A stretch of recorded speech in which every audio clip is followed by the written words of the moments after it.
हमारे सबके लिए परम आदरणीय जितेंद्रनाथ महाराज जी, मेरे मित्र सहयोगी, और हिंदुस्तान में जो कोल कांड पूरा हुआ है, कोल गेट, इसको उजागर करने का काम जिस व्यक्ति ने किया है, ऐसे हमारे सांसद हंसराज अहिर जी, आदरणीय इंदर सिंह सोलंकी जी, श्रीमती मित्तल जी और उपस्थित सभी भाई और बहनों,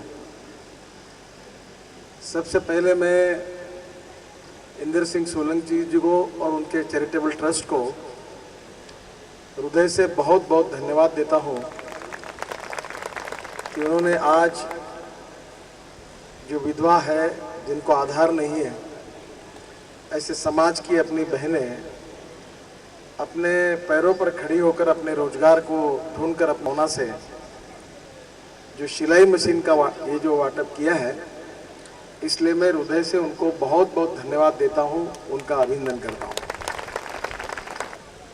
भय, भूख, आतंक, भ्रष्टाचार, गरीबी, इससे हम लिप्त हैं।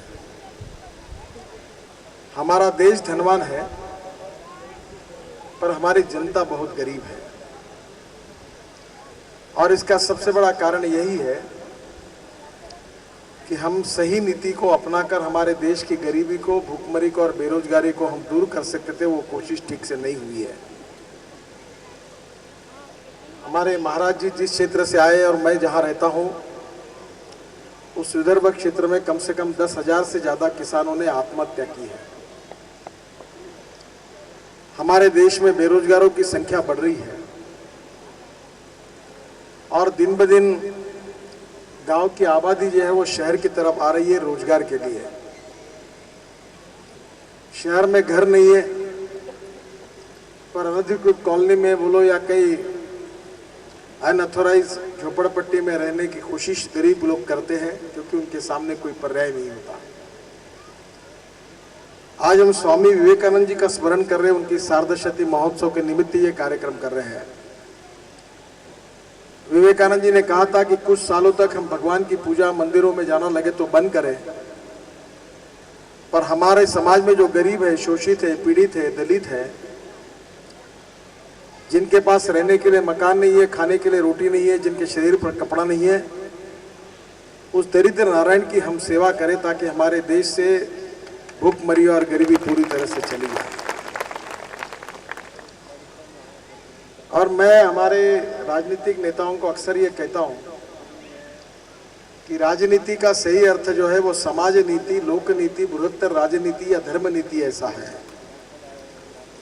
राजकारण में केवल सत्ता कारण नहीं होता, तो समाज कारण, राष्ट्र कारण और विकास कारण, ये सही अर्थ में राजनीति का अर्थ होता है। पर बहुत से लोगों का ऐसा अभिप्राय है कि केवल चुनाव लड़ना, टिकट मिलाना और सत्ता पे पहुंचना यही राजकारण है, ऐसा बहुत से लोगों को लगता है। पर सही में समाज के गरीब लोगों की अगर सेवा करेंगे तो वो आशीर्वाद बहुत बड़ा मिलता है। मैं भी इंदर सिंह जी आपके जैसा ही काम करते रहता हूं, और मैंने अपने क्षेत्र में 3,500 से ज्यादा लोगों के हार्ट के ऑपरेशन निःशुल्क करके दिए।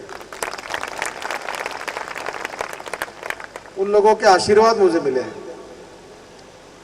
और इसका अनुभव मुझे आया कि जब मैं महाराष्ट्र में विधानसभा में लीडर ऑफ अपोजिशन था, तो एक बार रामटेक से नागपुर की ओर आ रहा था रात को। रेड लाइट कार थी, डीबी कार थी, मेरे सामने पुलिस की पायलट कार थी, पीछे में कमांडो की कार थी, उसके बाद में पुलिस थे और 3 गाड़ियां थी, और मेरे गाड़ी का रोड पर एक ट्रक खड़ा था, उसमें बहुत बड़ा एक्सीडेंट हो गया। वो गाड़ी पूरी तरह चपक गई। जब लोगों ने गाड़ी को देखा तब उनको लगा कि इसमें से कोई बच ही नहीं सकता। उसमें मेरी पत्नी थी, मेरी बेटी थी, मेरा बेटा था, एक सिक्योरिटी का गार्ड था, पुलिस ड्राइवर था, हम सब लोगों की जान बच गई। जब लोगों ने मुझे पूछा ये चमत्कार कैसे हुआ, तब मैंने उनको कहा कि जो अनेक गरीबों के हार्ट के ऑपरेशन मेरे हाथ से हुए, जब जाते समय उन्होंने मुझे जो आशीर्वाद दिए, उसके कारण ही मेरी जान बची है, ऐसा मेरा विश्वास है। हमारे धर्म में कहा गया है कि कर्मण्येवाधिकारे से मां फलेषु कदाचन, और इसलिए हम लोग अच्छा काम करते रहना चाहिए। संस्कृत में एक बहुत अच्छा गीत है कि मनसा सततम स्मरणीयम वचसा सततम वदनीयम लोकहितम मम करणीयम। मन में हमने हर समय लोगों के हितों के लिए काम करना चाहिए, और लोगों के हितों में काम करने वाले व्यक्ति को अगर वो ठीक काम करता है तो उसको कभी कटआउट लगाने नहीं पड़ते और कभी हार्ड किसी के गले में डालने नहीं पड़ते, न कहीं जाना पड़ता है। महाराज जी मुझे बचपन से जानते हैं, मैंने कभी आज तक मेरा भी कटआउट नहीं लगाया, किसी नेता का भी कटआउट नहीं लगाया, और किसी के गले में हार भी नहीं डाला। मुझे दिल्ली के रोड भी मालूम नहीं है, और कभी बायोडाटा लेकर किसी नेता के घर भी गया नहीं कुछ मांगने के लिए। तो मैं जमीन पर काम करता था, पर काम करते करते मुझे इस पार्टी का सबसे कम उम्र का अध्यक्ष बनने का सौभाग्य मिला। इसका कारण जमीन पर अगर काम करते रहेंगे तो निश्चित रूप से हमको अवसर मिलता है, और इसलिए हमको जो जीवन मिला है वो जीवन तो ऐसा है कि जिसका जन्म होता है उसका मृत्यु निश्चित है। हमारे बीच में से ऐसा कोई अमरत्व लेकर आया नहीं है कि जो यावत चंद्र दिवाकरो, ये नियम है कि जो जन्म लेता है उसका मृत्यु अटल है। हमारे यहाँ लोकमान्य तिलक जी ये कहते थे कि एखादे व्यक्ति ने कितने साल तक वो जिया है, इससे ज्यादा महत्वपूर्ण है कि वो जीवन किस प्रकार से जिया है, ये ज्यादा महत्वपूर्ण है। और जब आदमी का मृत्यु आता है तो सत्ता, संपत्ति, वैभव, कोई बात उसको काम में नहीं आती। खाली हाथ आया है, खाली हाथ जाना है, यही गीत है और यही जीवन की सही तस्वीर है। और इसलिए विवेकानंद जी ने अपने उद्बोधन में विदेशों में अनेक जगह पर जाने के बाद जब वो भारत में आए तो उन्होंने भारतीयों को कहा कि ये समाज की भूखमरी, गरीबी, ये दरिद्र नारायण की अवस्था देखकर मुझे बड़ा दुख होता है। मेरा संवेदनशील मन बहुत अस्वस्थ होता है, और मैं इसलिए आप सबको कहता हूं कि आप पहले इस गरीबी, भूखमरी और बेरोजगारी को दूर करिए, और मुझे लगता है ये दूर हो सकती है, कोई कठिन बात नहीं है।